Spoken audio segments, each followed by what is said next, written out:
हरे कृष्ण. भगवद्गीता अध्याय 1 अर्जुन विषाद योग. श्लोक 41. संकरो नरकायैव कुलज्ञानां कुलस्य च पतन्ति पितरो येषां लुप्तपिंडोदक क्रियाः. संकर अशी अनावश्यक संतती नरकाय नरक जीवनास कारणीभूत ठरते.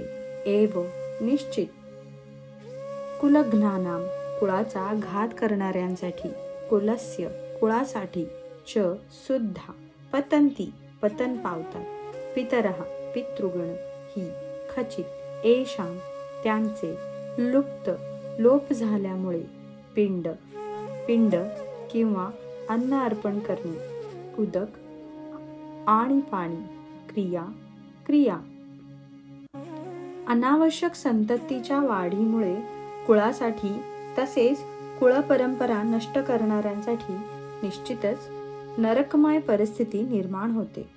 अशा भ्रष्ट कुळातील पूर्वजांचे पतन होते, कारण त्यांना अन्न अथवा पिंड आणि जल अर्पणाची क्रिया पूर्णपणे थांबते. तात्पर्य: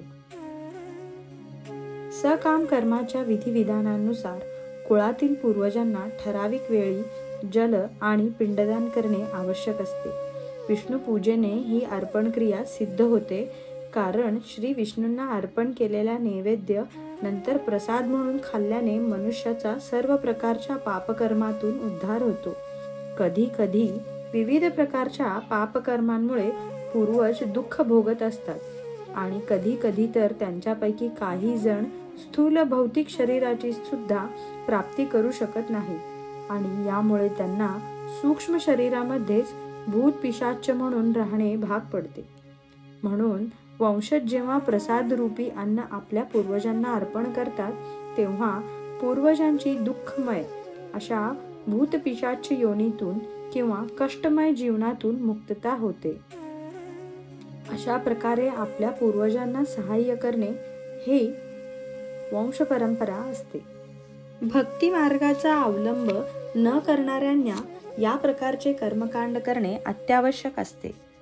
जो भक्ती मार्गाशी संलग्न आहे त्याला अशा प्रकारचे कर्मकांड करण्याची आवश्यकता नाही.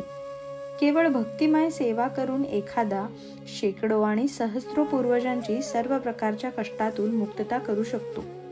श्रीमद भागवतात सांगण्यात आले आहे, ज्याने सर्व प्रकारच्या बंधनाचा त्याग करून मोक्षदात्या श्री मुकुंद यांच्या चरणकमलांचा आश्रय घेतला आहे आणि पूर्ण प्रामाणिकपणे आणि गांभीर्याने भक्ती मार्गाचा अंगीकार केला आहे, त्याच्यावर देवी देवता, ऋषी मुनी, इतर जीव, कुटुंबातील सदस्य, मानवता आणि पूर्वज यांच्या संबंधीची कोणतीही कर्तव्ये किंवा ऋणे फेडण्याची बंधने राहत नाही.